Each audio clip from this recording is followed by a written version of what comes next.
आजची कथा सादर करीत आहे चमत्कारिक बाण। ही घटना त्यावेळी घडलेली आहे जेव्हा कुरुक्षेत्रात कौरव आणि पांडवांमध्ये युद्ध चालू होते। पितामह भीष्म कौरवांच्या बाजूने लढत होते, परंतु कौरवांचा मोठा भाऊ दुर्योधन याला वाटले की पितामह भीष्म पांडवांचे नुकसान करू इच्छित नाहीत।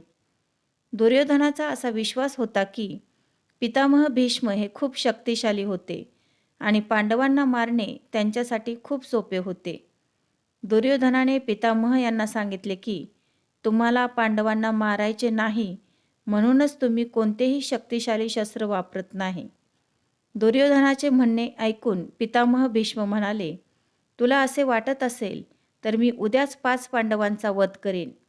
माझ्याकडे 5 चमत्कारिक बाण आहेत जे मी उद्या युद्धात वापरणार आहे।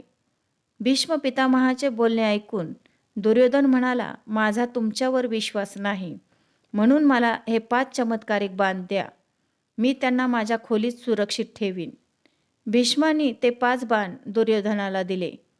आता श्रीकृष्णाला याची कल्पना आली, त्याने अर्जुनाला याची माहिती दिली। हे ऐकून अर्जुन घाबरला आणि हा त्रास कसा टाळायचा याचा विचार करू लागला। श्रीकृष्णाने अर्जुनाला आठवण करून दिली की एकदा तू दुर्योधनाला गंधर्वांपासून वाचवले होते, तेव्हा दुर्योधनाने तुला सांगितले होते की या उपकाराच्या बदल्यात तू भविष्यात माझ्याकडून काहीही मागू शकतोस। ही योग्य वेळ आहे, तू दुर्योधनाला ते 5 चमत्कारिक बाण माग, अशा प्रकारे तुमचे आणि तुमच्या भावांचे प्राण वाचू शकतात। अर्जुनला श्रीकृष्णाचा सल्ला अगदी योग्य वाटला। त्याला दुर्योधनाने दिलेले वचन आठवले, त्यावेळी सर्वांनी दिलेली आश्वासने पाळली जायची असे बोलले जाते। जेव्हा अर्जुनाने दुर्योधनाला त्याच्या वचनाची आठवण करून दिली आणि 5 बाण मागितले, तेव्हा दुर्योधन नकार देऊ शकला नाही। दुर्योधनाने आपले वचन पाळले आणि ते बाण अर्जुनाला दिले।